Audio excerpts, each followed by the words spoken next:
Man la syaikha lahu fasyaikhuhu syaiton.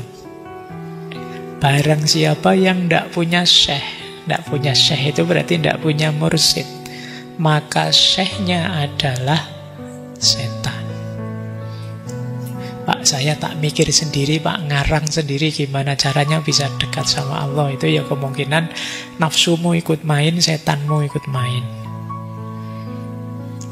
Jadi maka perlu perjalanan spiritual itu ada pendampingan dari syekh, ada pendampingan dari mursyid. Jadi kalau kalian tiba-tiba temanmu jadi soleh sekali, terus kamu tanya, kamu kok melakukan ini itu dari mana lu? Saya ngarang sendiri kan, Allah menganugerahi akal misalnya. Iya, tapi kalau dalam bidang spiritual kerohanian ya harus jelas ngambilnya dari mana. Oke, ya ini kalimat ini agak keras, maksudnya kita biar hati-hati, tidak sembrono, harus mencari seorang mursyid.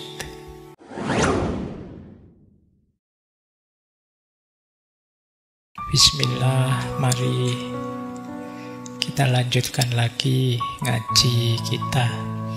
Penuntun dalam tasawuf yang dikenal sebagai mursyid. Ya tentu saja malam hari ini kita masih hanya membincangkan teori-teori ya, konsep-konsep.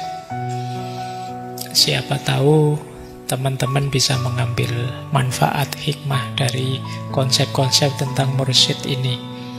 Mungkin juga di antara teman-teman sudah ada yang punya mursyid dengan cara masuk tarekot tertentu. Ya, tidak menutup kemungkinan. Cuma malam hari ini kita masih di level teori bicaranya. Awas jangan keliru.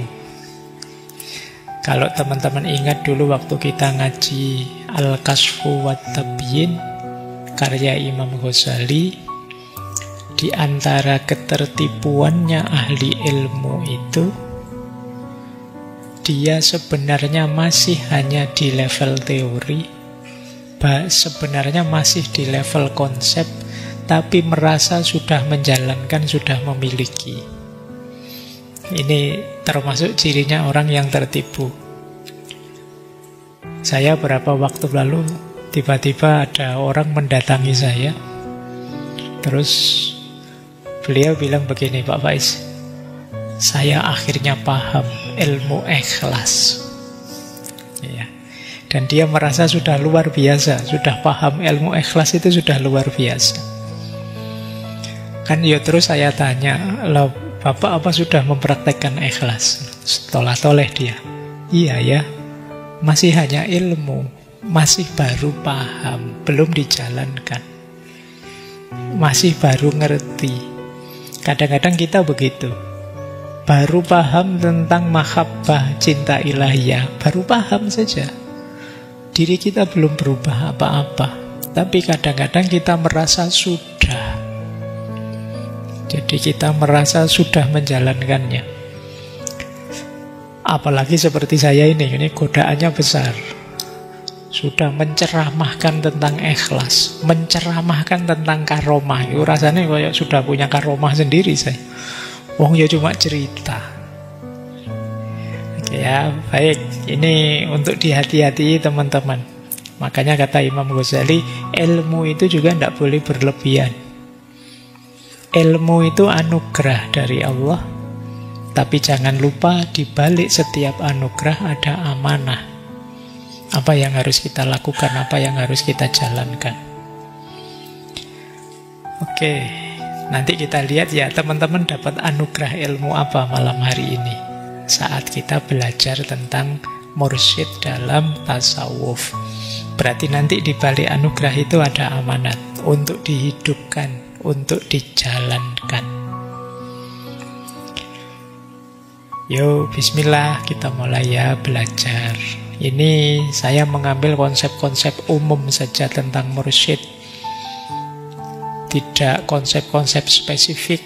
Biasanya nanti di setiap tarekot itu ada konsepnya sendiri-sendiri tentang apa dan bagaimana mursyid.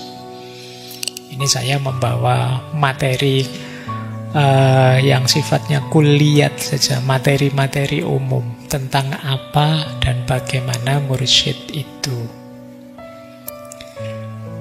Mungkin bagi beberapa ini semacam mengulang saja, refreshment. Yuk kita awali. Bismillah. Yang pertama, mursyid ini memang biasanya menjadi sebutan untuk para pembimbing spiritual dalam torekot. Harusnya sebelum mengerti tentang mursyid, kita paham dulu apa itu torekot. Ya, kalau di bahasa Indonesianya pakai istilah tarekat, torikoh dalam bahasa Arab, yang itu artinya jalan atau metode. Ya nanti makna sufistiknya torikoh itu jalan batin atau jalan spiritual menuju ma'rifatullah. Ini namanya torikoh. Mungkin di banyak sesi tasawuf yang dulu teman-teman kan sering ketemu diksi syariat, torikot, hakikat, bahkan ada puncaknya namanya ma'rifat. Jadi dari syariat kemudian dijalani dalam torikoh, menghasilkan hakikat, kemudian oleh Allah dianugerahi ma'rifat. Ini rute perjalanan spiritual. Awalnya pasti syariat. Makanya kalau ada yang tanya, Pak, sufi itu kalau makomnya tinggi sudah tidak syariat lagi ya, sudah tidak sholat lagi ya. Kebalik, sufi itu awalnya syariat, kemudian mendalam dalam torekot sehingga masuk ke ranah hakikat, pada akhirnya oleh Allah dianugerahi ma'rifat. Tidak mungkin dia jadi sufi menjalankan torekot kalau tidak berawal di syariat. Itu yang sering saya bilang, ya para sufi itu justru hobinya melakukan amal kebaikan dalam syariat. Kan banyak cerita-cerita, ada sufi yang puasa terus, ada sufi yang sholat sehari semalam sekian ratus rakaat dan lain sebagainya. Jadi mereka itu ya justru penggemarnya syariat. Cuma mereka melangkah lebih dalam, tidak sekedar syariat lahiriahnya, tapi juga ngopeni jalan batinnya untuk tambah dekat kepada Allah. Baik, definisi torekot di situ saya sebut ada banyak sih, nanti di banyak kitab macam-macam definisi torekot itu. Di situ saya rangkum saja. Torekot itu jalan spiritual atau metode tertentu yang ditempuh oleh seorang salik, penempuh jalan spiritual, dalam rangka mendekatkan diri kepada Allah di bawah bimbingan seorang guru spiritual atau mursyid, berdasarkan syariat Islam dan adab-adab khusus yang ini diwariskan secara bersanad. Ini ya, khasnya torekot itu ini.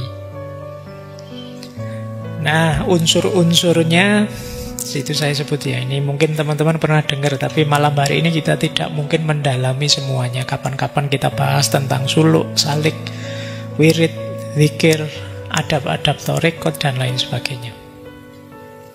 Jadi torekot itu ada unsur yang pertama, ada mursyidnya atau syekhnya. Yang kedua ada muridnya atau salik.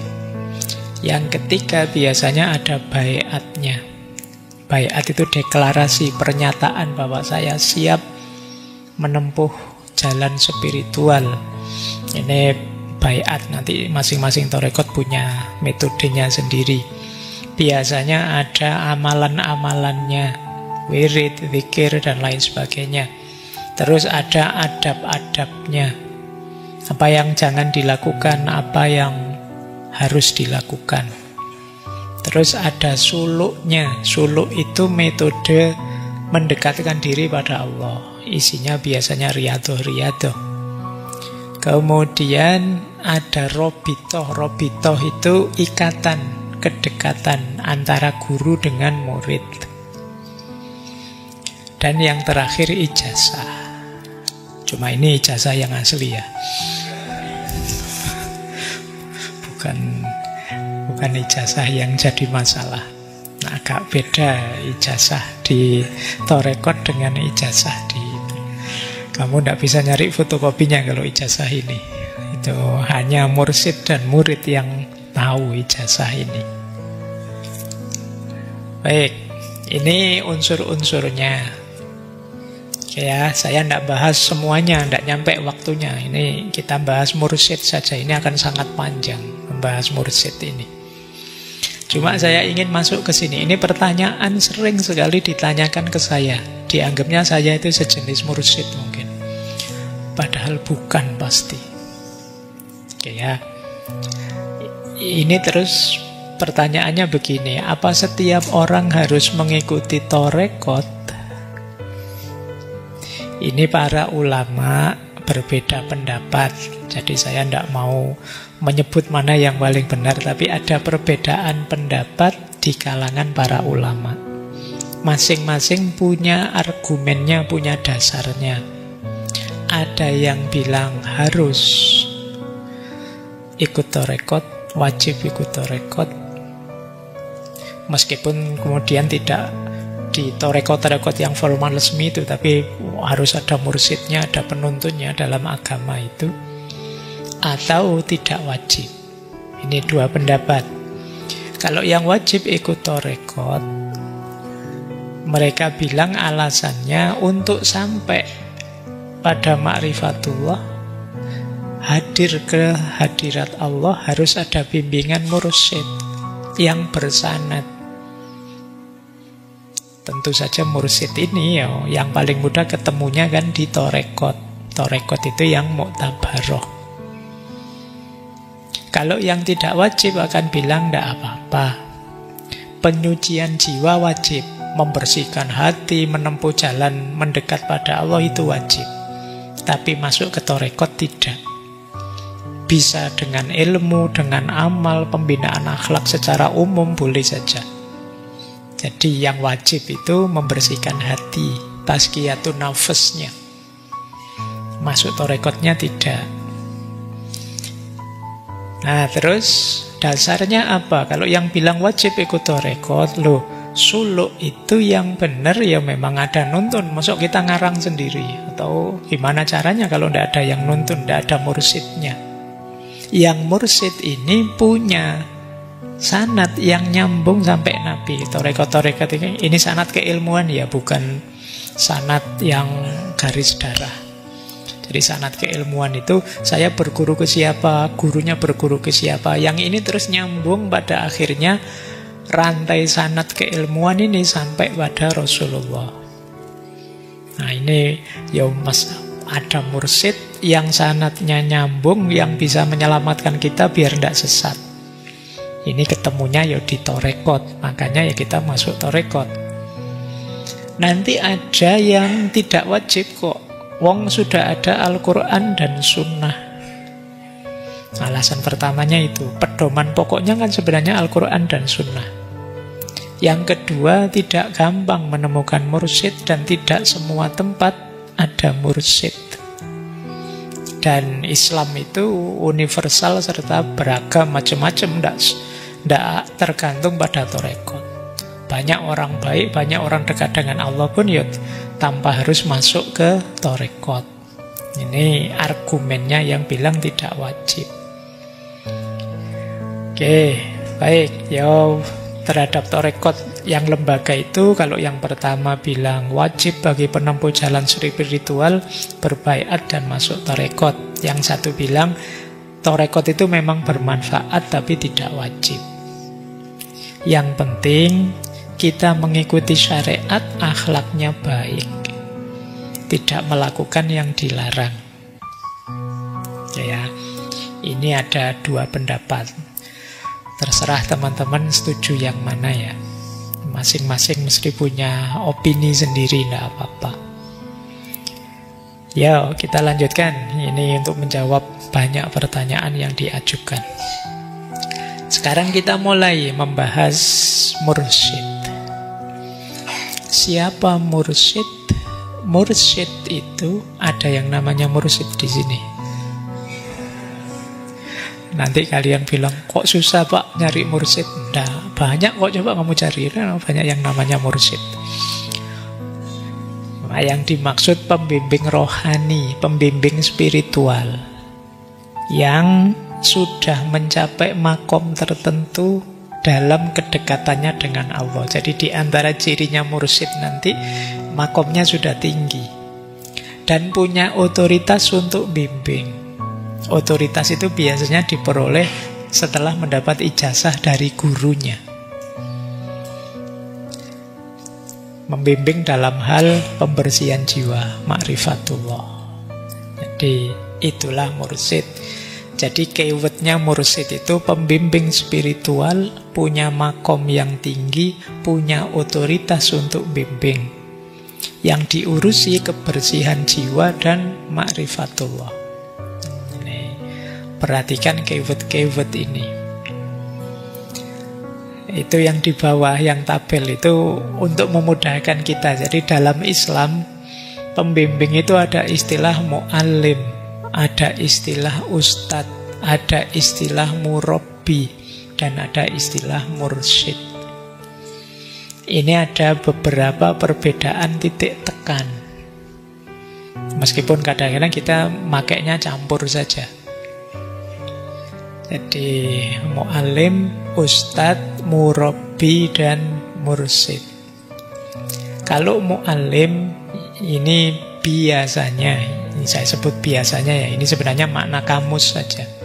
Orang yang mengajarkan hal-hal dasar, keterampilan-keterampilan awal.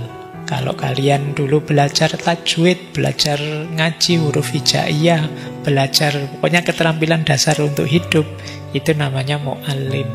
Keterampilan dasar dalam agama itu namanya mu'allim.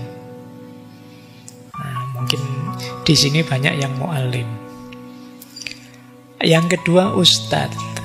Kalau ustadz ini lebih dalam, biasanya sudah menguasai disiplin ilmu tertentu, ahli fikih, ahli filsafat, ahli biologi, ahli ini ya dia kita menyebutnya guru.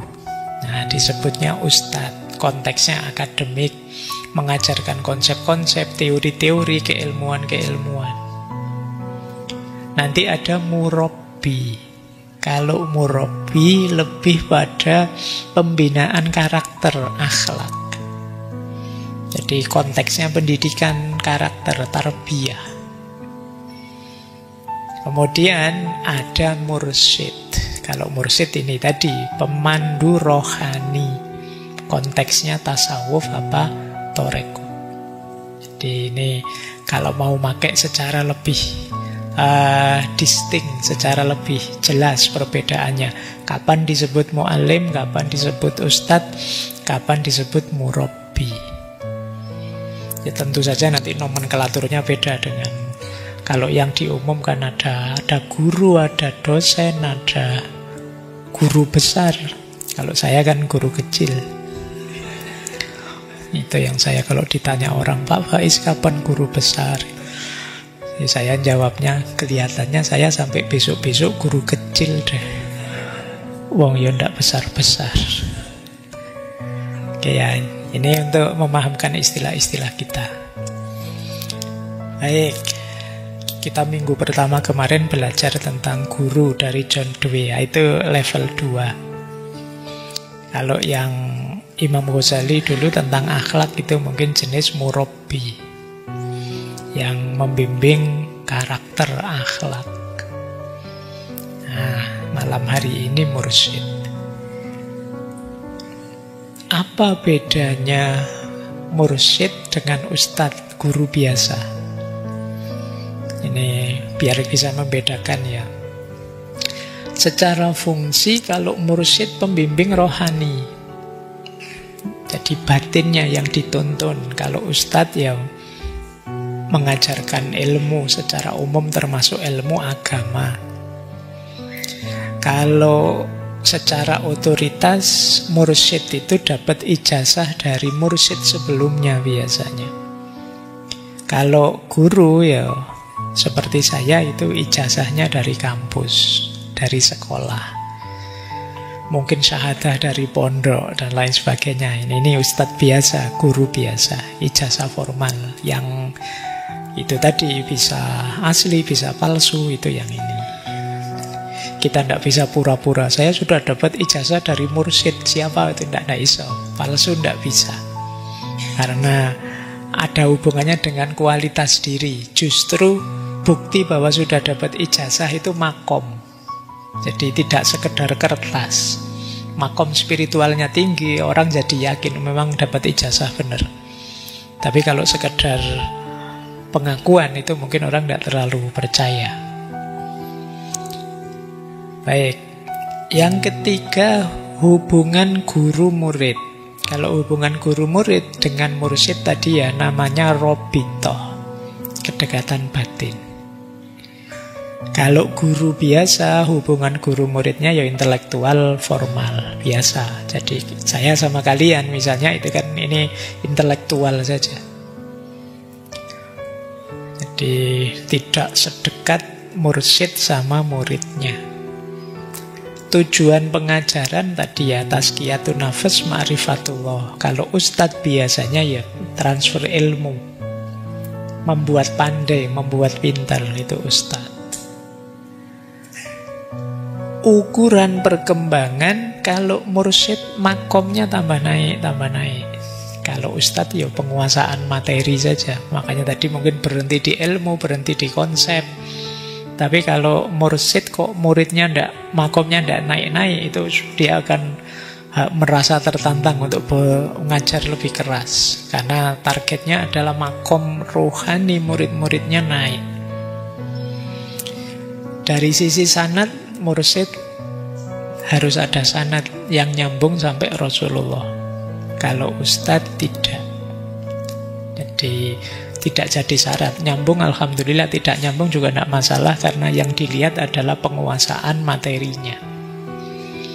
Kalau ustadz bisa otodidak, belajar sendiri. Tapi kalau mursyid harus bersanad. Ini beda-bedanya ya, biar kita tidak keliru-keliru. Jangan sampai ustadz biasa kalian marahi karena tidak ada sanadnya. Nanti kuliah di kampus, Pak dosen, sanadnya, keilmuannya mana? Nyambung sampai Rasul. Yo, beda posisi. Jadi kalau yang ustadz biasa perlu sanad, tidak harus ada sanad, tapi yang mursyid yang perlu sanad. Biasanya kalau di torekot kemursidan itu sudah dijelaskan dulu sanadnya, nyambungnya. Yang ini sampai Rasulullah. Baik, jadi ini bedanya mursyid dan guru biasa. Sekarang kita lihat beberapa pandangannya para ulama ya tentang pentingnya mursyid. Ngaji sebentar yang pakai bahasa Arab biar sebutannya ngaji beneran. Imam Ghazali, Fa'idha arafta an-nazar'a. Ini bisa kalian cari kalimat ini di, kalau tidak salah ya, Ayyuhal Walad, kitab tipis. An-nazar'a la yanmu illa bimursyidin fa'lam annasalika la yasilu ilal maksudi illa bisyaikhil mursyidi. Kata Imam Ghazali, kalau engkau sudah tahu bahwa tanaman pun membutuhkan yang merawat, maka ketahuilah bahwa seorang salik tidak akan sampai pada tujuannya tanpa seorang syekh yang membimbing. Jadi tanaman pun kadang membutuhkan orang yang merawat, perlu disiram, perlu dinaungi dari matahari dan lain sebagainya. Kadang kalau daunnya sudah memanjang diarahkan kemana, ini kan namanya perlu mursyid. Tanaman saja perlu mursyid, apalagi kita yang sedang menempuh jalan spiritual. Ini yang kedua, ini kalimat terkenal sekali. dari Syekh Abdul Wahab Asy-Sya'rani. Man la syaikha lahu fasyaikhuhu syaiton. Barang siapa yang tidak punya syekh, tidak punya syekh itu berarti tidak punya mursyid, maka syekhnya adalah setan. Pak, saya tak mikir sendiri, Pak, ngarang sendiri gimana caranya bisa dekat sama Allah. Itu ya kemungkinan nafsumu ikut main, setanmu ikut main. Jadi maka perlu perjalanan spiritual itu ada pendampingan dari syekh, ada pendampingan dari mursyid. Jadi kalau kalian tiba-tiba temanmu jadi soleh sekali terus kamu tanya, kamu kok melakukan ini itu dari mana lu? Saya ngarang sendiri kan, Allah menganugerahi akal misalnya. Iya, tapi kalau dalam bidang spiritual kerohanian ya harus jelas ngambilnya dari mana. Oke, ya ini kalimat ini agak keras, maksudnya kita biar hati-hati, tidak sembrono, harus mencari seorang mursyid. Kalau ini dari Imam Junaid Al-Baghdadi, Thoriquna hadza muqayyadun bil kitabi was sunnah. Jalan kami ini terikat oleh Al-Quran dan Sunnah. Wala yuslihu illa bisuhbati syaikhin arifin. Dan tidak akan berhasil baik kecuali ditemani atau didampingi oleh seorang syekh yang arif. Pak, kan sudah ada Al-Quran dan Sunnah, Pak. Kita tinggal memedomaninya. Iya, Al-Qurannya ada, Sunnahnya ada. Tapi apa kita punya kapasitas untuk menggali maknanya sendiri, apalagi dalam aspek spiritualnya, makna batinnya. Nah, makanya kata Imam Junaid, perlu pendampingan seorang syekh yang arif. Jadi kadang-kadang kan kita bilang, pokoknya yang penting ada Quran, hadisnya kan beres. Belum. Pertanyaan selanjutnya, lah kamu apa bisa baca Quran hadis dan memahami Al-Quran dan hadis? Ya ikut guru saya. Ya berarti memahami gurumu, bukan memahami Quran dan Sunnah. Ya, baik.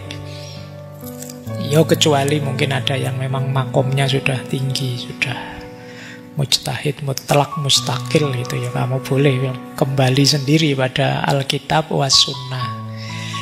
Tapi kalau saya siapalah kita, apalagi yang tidak mendalami ilmu agama. Pasti kita akan mengikuti pandangan-pandangan, pendapat-pendapat ahlinya para ulama. Iya, para ulama pasti merujuk Al-Quran dan Sunnah. Tapi kan kita harus ngaku sebenarnya yang kita rujuk itu pikiran-pikiran para ulama. Kadang-kadang kan orangnya tidak ngaku, maunya pokoknya ini Quran dan Sunnah langsung. Alah, wong ngaji saja masih jungkir balik. Gimana menggali maknanya? Apa sudah menguasai ulumul Quran, ulumul hadisnya dengan segala mekanismenya? Jadi ini Imam Junaid. Ada lagi Syekh Abu Madian Al-Ghaus. Beliau bilang, la tadkhulut thariqa illa ala yadin syaikhin nasikhin arifin bit-thariq salikin ilallah. Jangan masuk tarekat kecuali di bawah bimbingan seorang syekh yang tulus, yang nasih, tulus dalam memberi nasihat, yang mengenal jalan, salikin ilallah, yang sedang berjalan menuju Allah. Baik, ini penegasan-penegasan ya tentang pentingnya tarekat. Wah, tulisannya terlalu ke bawah. Oke, ini harus diedit sebentar biar kalian bisa ikut ngaji. Baik, Kalau ini Ibnu Arabi, Syekh Muhyiddin, I'lam anna thariqa ilallahi la yuslaku illa bisuhbati syaikhin arifin billah. Qad salakat thariqa wa arafa ma'alimahu. Ini lebih tinggi standarnya Ibnu Arabi. Ketahuilah sesungguhnya jalan menuju Allah itu tidak mungkin ditempuh kecuali ditemani oleh syekh yang arif billah, yang sudah sangat mengenal Allah. Qad salakat thariqa, yang memang sudah menempuh jalan tersebut. Wa arafa ma'alimahu, dan mengetahui tanda-tandanya. Ini ibaratnya syekh atau mursyid ini guide. Guide itu, kata Ibnu Arabi, kan harusnya sudah melakukan perjalanan dulu ke sana dan ngerti ma'alimahu, tanda-tandanya. Guide untuk Malioboro misalnya, kan dia harusnya sudah pernah ke Malioboro dan ngerti di Malioboro ada apa saja, ini apa, itu apa. Kok guide Malioboro tapi tidak pernah ngerti Malioboro, lah terus dia ngomong apa waktu menggait? Mengarahkannya gimana? Nuntunnya bagaimana? Maka kata Ibnu Arabi, ya syekh itu yang qad salakat thariqa, sudah menempuh jalan. Wa arafa ma'alimahu, dan kenal tanda-tandanya. Baik, ini mursyid yang penting untuk kita.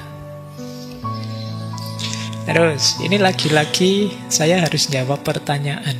Makanya malam hari ini ada banyak frequently asked question, pertanyaan-pertanyaan yang sering diajukan. Pak, apa setiap orang yang menempuh jalan menuju Allah wajib punya mursyid? Kalau ini juga banyak pandangan. Ada yang bilang wajib, ada yang bilang mustahab saja, ada yang bilang sebaliknya, tidak perlu, tidak mursyid-mursyidan. Kemudian ada yang lebih moderat. Ayo ya, kita lihat argumennya masing-masing.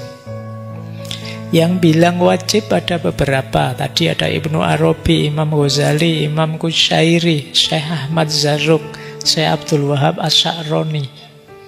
Harus ada yang nuntun, harus ada mursyidnya. Ada yang bilang tidak harus, mustahab saja.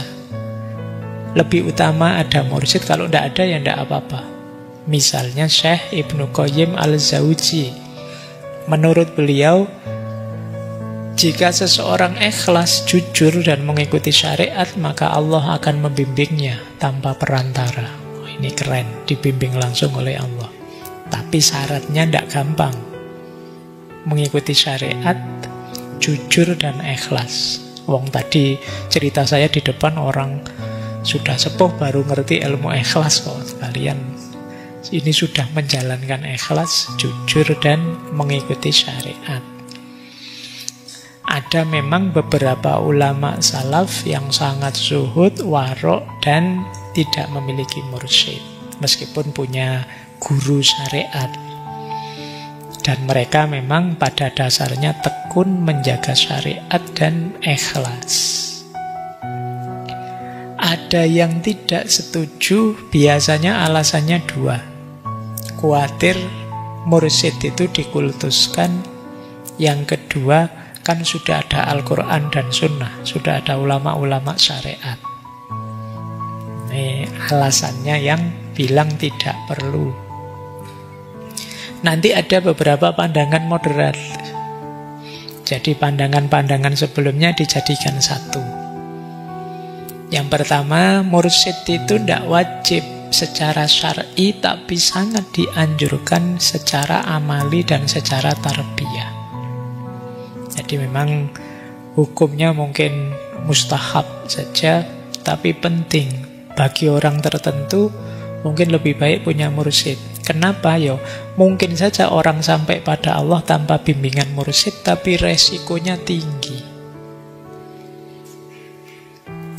Kalau tidak ada mursyid, kita tidak tahu sudah kelas berapa, sudah ada di makom apa, sudah ada di level apa. Nanti tiba-tiba ngaku, saya sudah makrifat Pak. No, kamu kan sering sekarang, saya lihat sekarang banyak channel-channel itu orang yang gayanya kayak sudah makrifat. Ngaku-ngaku sudah levelnya tinggi. Nanti kalau ditanya dari mana belajarnya, ya dari YouTube dong. Dari buku-buku dong. Ya, tidak jelas mursyidnya siapa. Ini yang kita harus hati-hati ya, karena perjalanan spiritual ini rutenya adalah menuju Allah. Jadi ada mursyid lebih aman. Ini loh beberapa alasan dari yang bilang harus ada mursyidnya. Yang pertama, kesadaran diri kita, siapalah kita, ilmu kita ada di level mana. Wa fauqa kulli dzi ilmin alim. Ini menarik kalimat ini. Jadi di atas orang yang merasa punya ilmu, ahli ilmu itu ada alim, ada orang yang lebih dalam ilmunya. Di atas langit ada langit.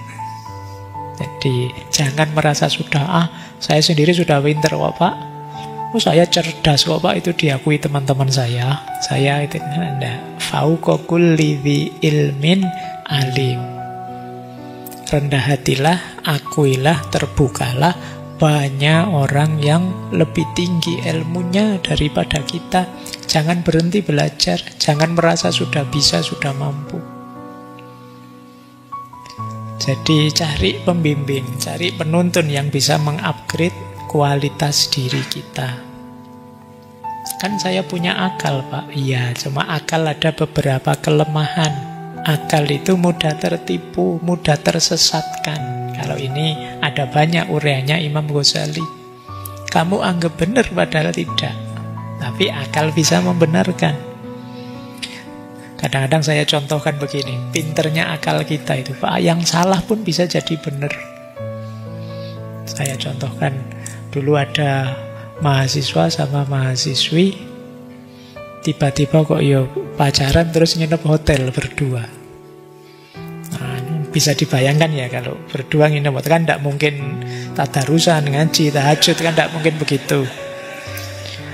Apa yang dilakukan di dalam? Terus tiba-tiba digerebek, nasibnya jelek dia.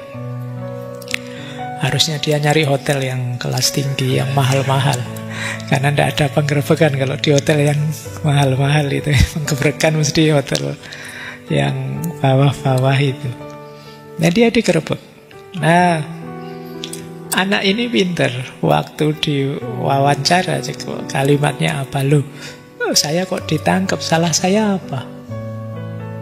Saya masuk berdua, rela sama rela, suka sama suka, senang sama senang, enak sama enak. Tidak ada satupun yang dirugikan. Nanti kalau ada efeknya, resikonya, aku siap tanggung jawab. Lah ngapain saya ditangkap? Akalnya bisa punya argumen seperti itu. Jadi salah ki rasanya koyo bener. Itu persis kalian kalau naik motor kan, itu ya ngerti nek salah, tapi begitu kesenggol masih ngamuk-ngamuk juga. Itu akal. Selalu bisa nyari hilah, nyari dalih. Akal itu mudah sekali tersesatkan. Kalau fokusnya digeser, dia sudah lupa dengan bagian yang lain yang tadi jadi fokus awal. Itu akal. Jadi seperti sering kita kaji ya di filsafat, akal itu ya cenderung main dengan makna-makna. Yang baik bisa ditempeli makna jadi buruk, yang buruk bisa ditempeli makna jadi baik. Itu akal. Padahal kamu males sholat saja, tapi terus kamu pakai alasan, kan biasa Pak, manusia ada khilafnya. Nah, itu akal sudah. Oke, jadi itu alasan kedua. Kalau alasanmu akal kita sendiri sudah mampu, ya akal kita sering meleset. Ada alasan ketiga. Seseorang itu hanya bisa melihat kotorannya orang lain, tapi sulit melihat kotorannya sendiri. Tanpa pendampingan orang lain, sulit kita bisa memahami kotor-kotor kita. Kita itu cenderung ego, nganggap diri kita baik terus, nganggap diri kita itu putih terus, padahal banyak celahnya. Maka pendampingan, apalagi pendampingan seorang mursyid, itu bisa memudahkan kita untuk mengenali kurang-kurang kotor-kotornya kita. Jadi disinilah kemudian yang tadi punya pendapat sebaiknya kita punya mursyid, orang yang menuntun kita di jalan spiritual untuk lebih dekat kepada Allah. Oke, kita lanjutkan ya. Ini yang saya sebut ini agak berat, kualifikasi mursyid. Tidak sembarangan orang berada di posisi mursyid. Kalau kalian bilang, nanti mendewakan manusia Pak, mengkultuskan, tidak akan sampai ke sana. Toh orang yang disebut mursyid itu tidak sembarangan. Tidak bisa siapapun kalian posisikan jadi mursyid. Untuk memursyidkan orang, coba perhatikan syarat-syarat ini. Ini saya ambil dari 3 kitab sekaligus. Yang pertama dari Syekh Nikmatullah, Al-Fawatihul Ilahiyah wal Mafatihul Waibiyah. Imam Ghazali di kitab beliau Khulasatut Tasnif Fit Tasawuf, dan Imam Asy'aroni di Lataiful Minan. Ini ya, ini saya bacakan saja, tidak saya jelaskan satu-satu karena membaca saja rasanya wis wabut. Mursyid itu, kata Syekh Nikmatullah ya, syaratnya 5. Mampu membacakan ayat-ayat Allah dan mengantarkan pada ketauhidan. Yang kedua, harus mampu membersihkan diri dari kotoran hawa nafsu dan pikiran-pikiran yang melenceng. Yang ketiga, mampu mengajarkan Al-Quran beserta dalil-dalil dan tanda-tanda kebesaran Allah sehingga bisa membedakan mana benar, mana salah. Yang keempat, mampu memperlihatkan hikmah yang bisa membawa pada ketauhidan. Yang kelima, mampu mengajarkan hakikat dan pengetahuan yang didapat dengan cara iktisab maupun pemberian Allah langsung. Iktisab itu diupayakan sendiri. Ini satu syarat saja kita sudah ambil nafas besar. Apa meneh 5. Jadi tidak gampang, nggak akan segampang itu orang menjadi seorang mursyid. Ditambahi oleh Imam Ghazali dengan 5 lagi.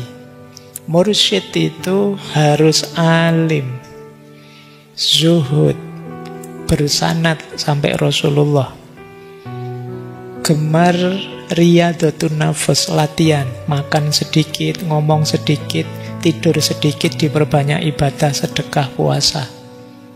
Ini berat sudah ya. Makan sedikit, ngomong sedikit, tidur sedikit. Ini persis seperti kalian. Iya kan? Kalian hari ini kan makanmu sedikit, tidurmu sedikit, ngomongnya sedikit. Karena tiap hari kamu main medsos, main game terus. Tapi ya konteksnya bukan tirakat.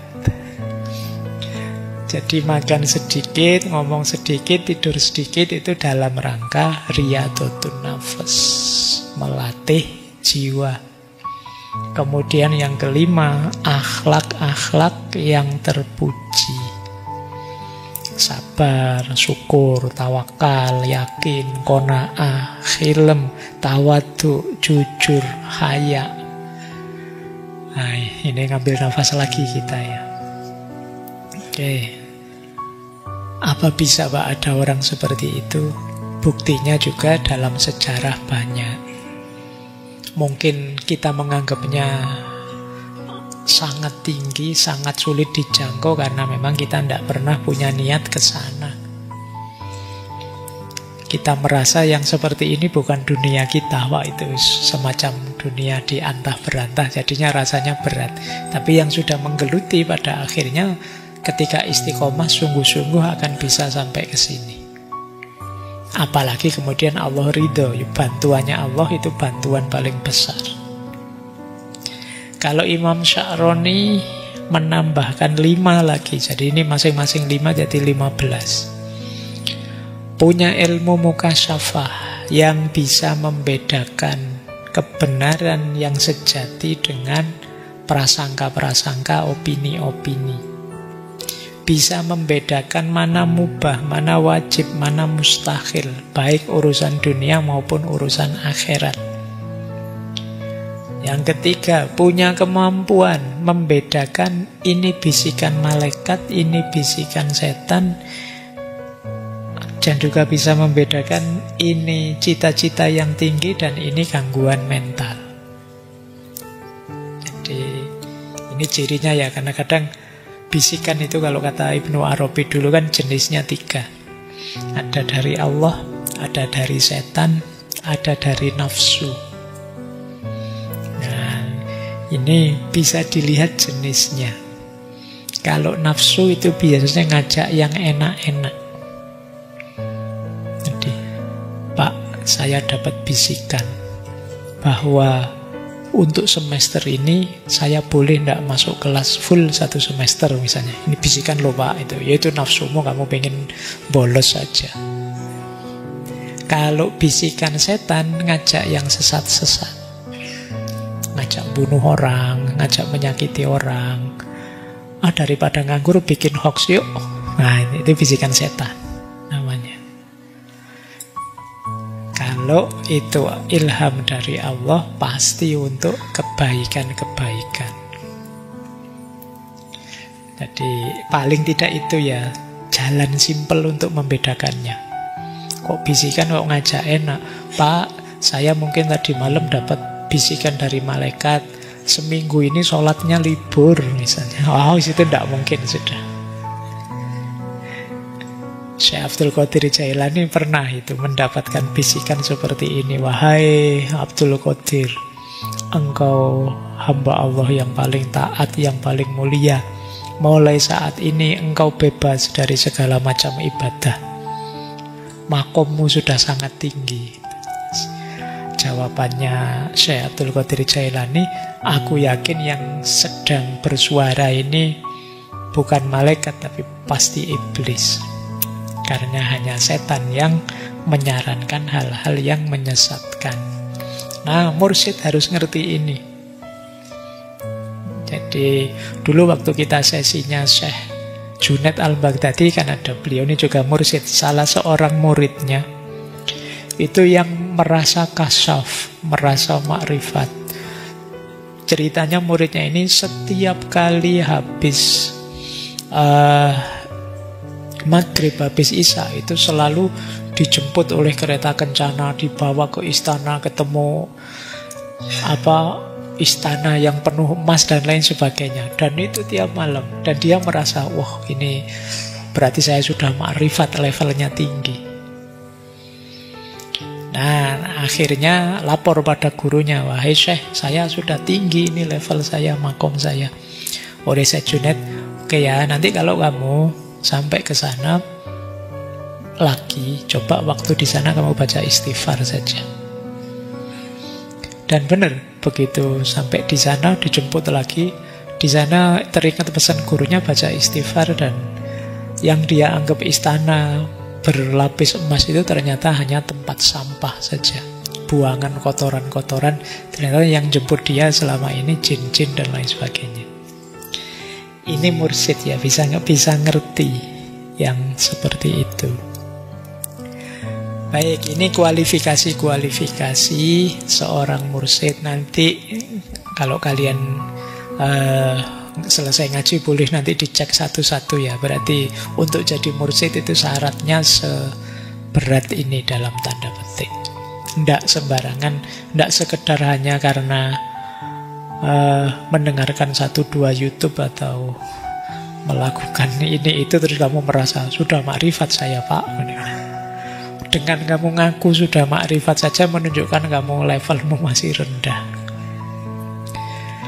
Ya, apalagi kamu merasa sudah di batinmu ini saya spiritual saya tinggi sekarang, Pak. Itu menunjukkan bahwa kamu masih jauh, masih jauh.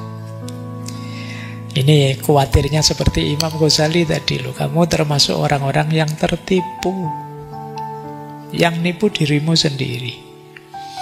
Kamu salah ngambil mode.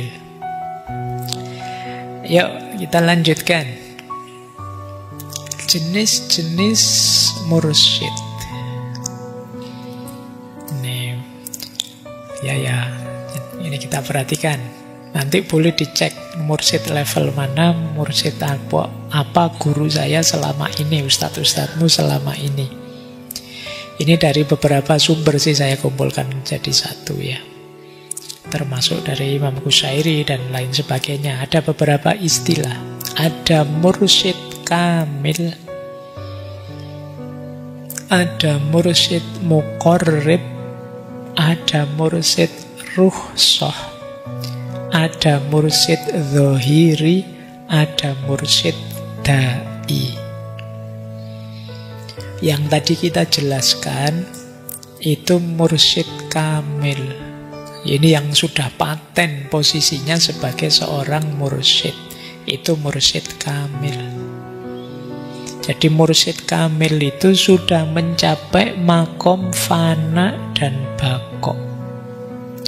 Fana itu dia ada di kesadaran lenyapnya ego. Sudah tidak lagi berpikir tentang aku. Yang ada di pikiran dan hatinya hanya Allah saja. Makanya dia bako bersama Allah. Itu fana dan bako. Jadi lenyapnya diri kita, yang tersisa hanya Allah saja. Ini kesadarannya sudah nyampe level ini.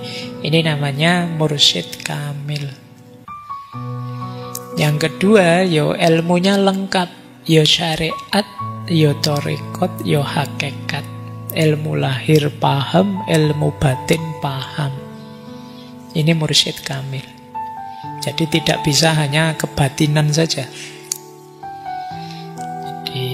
Harus ada landasan syariatnya.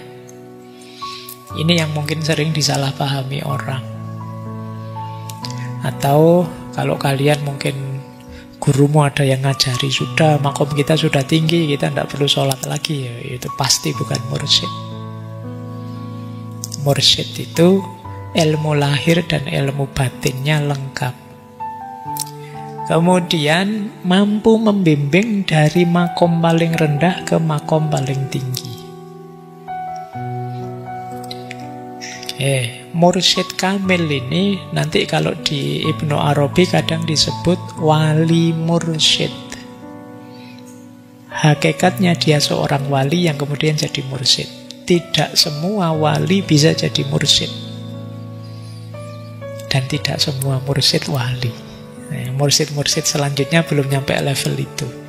Tapi sudah bisa disebut mursyid untuk kondisi tertentu. Nanti ada mursyid muqarrib. Mursyid muqarrib itu mursyid yang sudah bisa menjalankan fungsi kemursyidhan, tapi dia belum nyampe level fana bako. Pengalaman spiritual dia punya, tapi belum setinggi itu makomnya. Dia bisa membimbing murid sampai level tertentu, sejauh tempat makomnya kini berada. Jadi biasanya nanti kalau mursyid kita, mursyid muqarrib, sampai makom tertentu kita akan diantarkan pada mursyid kamil oleh mursyid muqarrib ini. Jadi karena murid ini perlu guru yang lain untuk melanjutkan kurikulumnya, untuk melanjutkan level makomnya. Ini namanya mursyid muqarrib. Ada lagi mursyid ruhsah. Ruhsah itu diskon, kalau bahasa letterleknya ya. Nah, mursyid ini beda. Kalau muqarrib tadi makomnya sudah tinggi meskipun belum sampai puncak. Kalau mursyid rukhsah ini makomnya masih belum tinggi, tapi oleh mursyid kamil diberi ijazah untuk bimbing. Makommu belum tinggi tapi kamu boleh nuntun.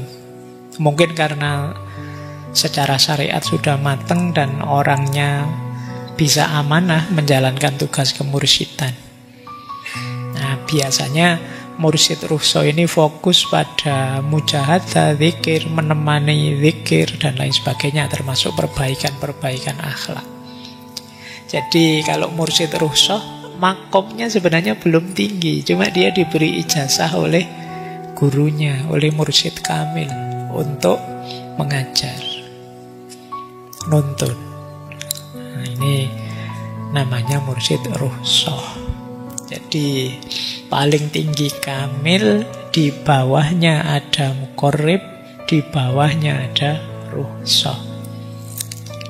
Masih ada lagi di bawahnya, namanya mursyid zahiri.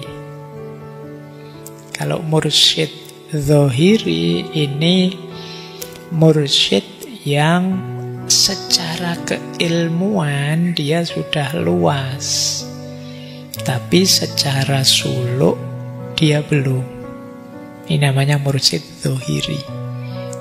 Jadi kalau menjelaskan bisa nyampe level wahdatul wujud, itihad, cuma menjelaskan. Bisa membuat orang paham juga. Bisa nuntun sampai level tertentu, cuma dia berhenti di konsep-konsep dan teori. Namanya mursyid zahiri. Belum melakukan perjalanan. Mursyid zahiri ini bisa jadi guru ilmu tasawuf, dosen ilmu tasawuf, bisa. Tapi dia tidak bisa bimbing, menemani perjalanan rohani, karena dia sendiri belum melakukan perjalanan rohani.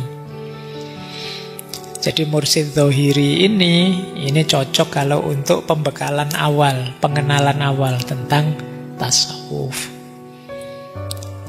Ada lagi ternyata namanya mursyid da'i. Kalau mursyid da'i itu sebenarnya mungkin mirip mursyid zahiri tadi, cuma dia dapat panggung untuk mendakwahkan ilmu tasawufnya, ngajak masyarakat untuk sadar, zikir bersama, tabligh akbar. Ini mursyid da'i. Bimbingannya secara umum, tidak spesifik seperti mursyid kamil. Nah, jadi ini bukan pembimbing thariqat secara teknis seperti mursyid kamil. Ini menyerukan pada kebaikan, amal soleh secara umum saja. Yo, kalian lihat di medsos-medsos hari ini itu banyak mursyid da'i. Nggak usah tanya ya Pak Faiz ada di mana. Saya makomnya belum mursyid. Kita makomnya sama-sama masih murid. Makanya malam hari ini jangan dianggap mursyid ketemu murid itu keduren kalian memposisikan saya. Kita ini murid ketemu murid. Ya wajarnya murid ketemu murid itu yang dilakukan sebenarnya hanya belajar bersama. Cuma ya memang posisinya agak tidak adil. Saya yang belajar serius, kamu yang cengenges-cengenges. Saya ngumpulin materi, kamu tinggal nerima materi. Tapi akadnya tetap saya menyebut kita ini belajar bersama saja. Jadi tidak dalam makna bahwa saya mursyidmu itu kemantepan. Jadi awas jangan salah mengidentifikasi ya. Makanya jangan ke rumah sambil bawa botol aqua terus minta di doain, itu membuat saya grogi. Itu wong saya makomnya masih murid saja. Baik, ambil nafas dulu. Kelihatannya materinya agak berat malam hari ini ya. Yo, saya tahu kalian merasa wah gitu. Gimana ya Pak caranya nyari mursyid? Saya tidak tahu, apa ada yang merasa jangan-jangan saya mursyid. Kalau ada yang begitu, ya kalau ada yang bertanya begitu, saya pastikan kamu bukan mursyid. Iya. Nah, merasa mursyid, merasa wali, merasa makrifat itu sama saja. Itu menunjukkan kamu belum ada di sana. Ada rasa besar, ada rasa tinggi, ada rasa hebat, ada rasa lebih dari yang lain. Itu menegaskan kamu tidak di sana. Jadi kamu pasti ada di bawahnya. Baik, minum dulu. Silahkan yang masih punya minuman.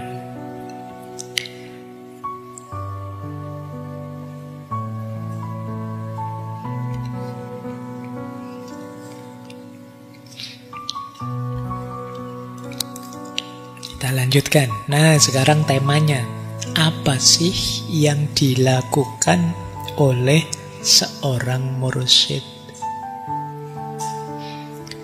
Yang pertama, mursyid itu melakukan irsyad.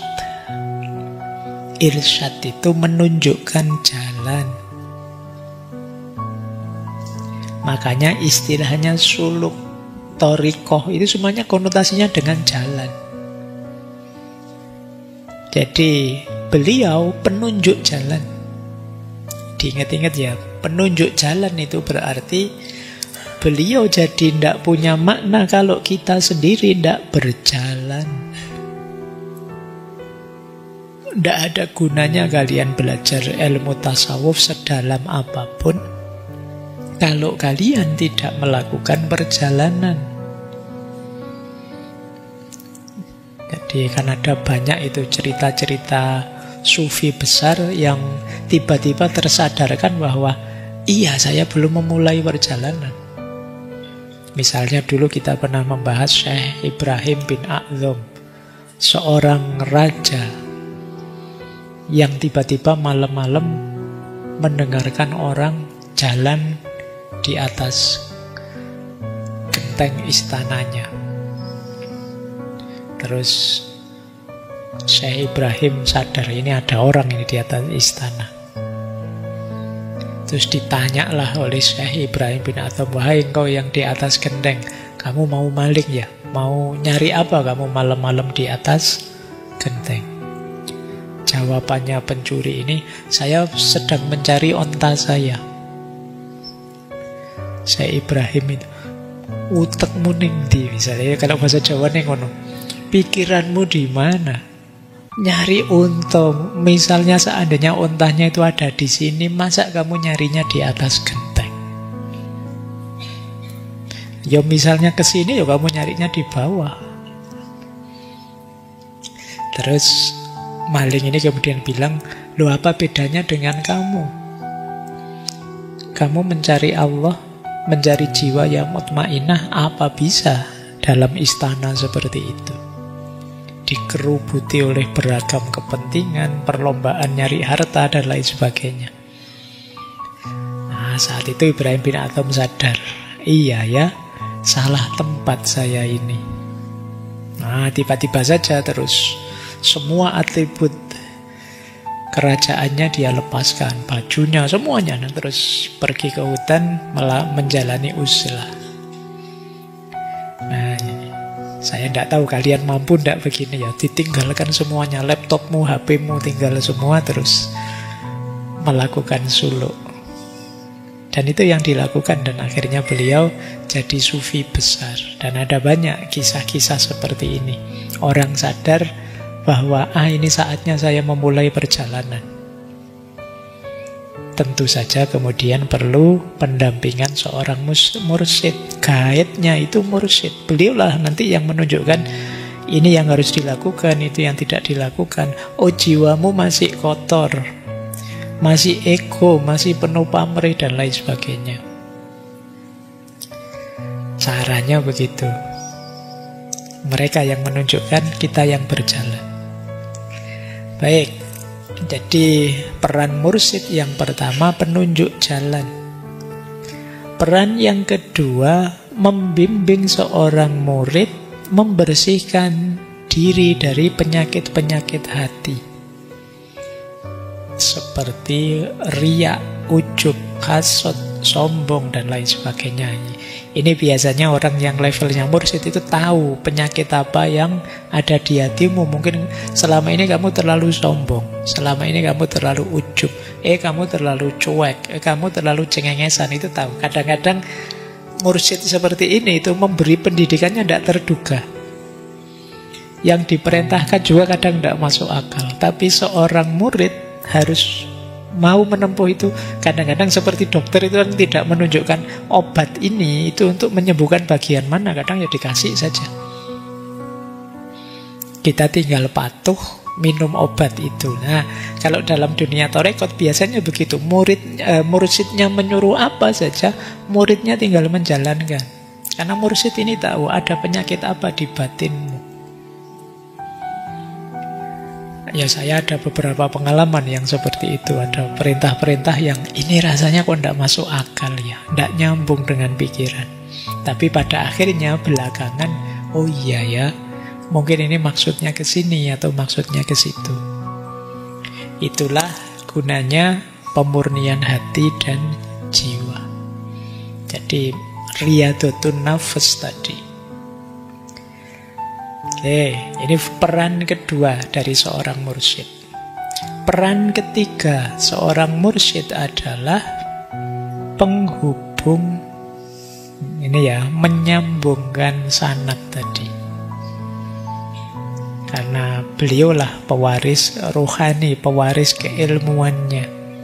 Memastikan bahwa ajaran-ajaran yang sumber pertamanya Rasulullah itu disampaikan secara seharusnya bersih dari penyimpangan-penyimpangan.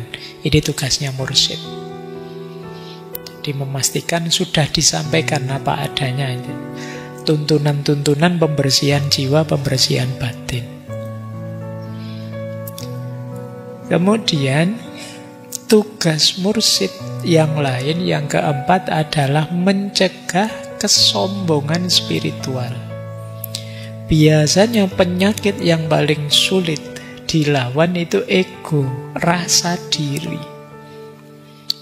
Di beberapa materi saya sebutkan, tazkiyatun nafs itu diawali bersih-bersih dari dosa dan kemaksiatan. Terus bersih-bersih dari kesia-siaan, hal-hal yang tidak ada gunanya. Terus bersih-bersih dari keterikatan. Ini sebenarnya sudah luar biasa orang bisa membersihkan diri di 3 level ini. Tapi begitu bisa bersih di 3 hal ini, terus dia bilang, ternyata saya bisa juga nyampe sini. Bisa juga saya bersih-bersih diri. Hebat juga saya ini ya. Ego muncul sudah. Kita lupa bahwa kita bisa bersih-bersih itu anugerahnya Allah. Bukan karena kita hebat. Nah, untuk ngerem agar tidak muncul rasa bisa, rasa pinter, rasa hebat, mursyid yang tahu. Ini yang peran keempat seorang mursyid. Kemudian peran kelima seorang mursyid adalah wasilah untuk tajalli dan futuh. Ini kalau tidak hati-hati, makomnya tinggi, misalnya mengalami kasyaf, mengalami futuh, dibukakan aneka rahasia, itu kalau tidak dikendalikan oleh mursyidnya, itu mungkin membuat itu tadi tidak karu-karuan merasa. Itu kayak kalian tiba-tiba bisa melihat apa saja. Itu saya tidak yakin kalian baik-baik saja. Seandainya kalian bisa melihat bahkan yang tertutup oleh dinding, tertutup oleh baju, itu rusak wis kamu wah, buat lihatan. Bisa membaca isi hati orang, wah kamu sudah lita-liti mau coy. Kamu sedang pikiranmu sedang gitu tau. Itu akan begitu. Terus melihat orang lain, ala dia levelnya itu saya tahu isi hatinya. Wah, kamu viral tiap hari kamu. Begitu dikasaf, difoto oleh Allah, terus tanpa dikendalikan oleh mursyid, wah besok kamu ikut podcast ini. 3 bulan lagi ada bencana ini loh. Nah, terus ini ada itu, kamu ya merajalela dengan kemampuan kasyaf, kemampuan futuh.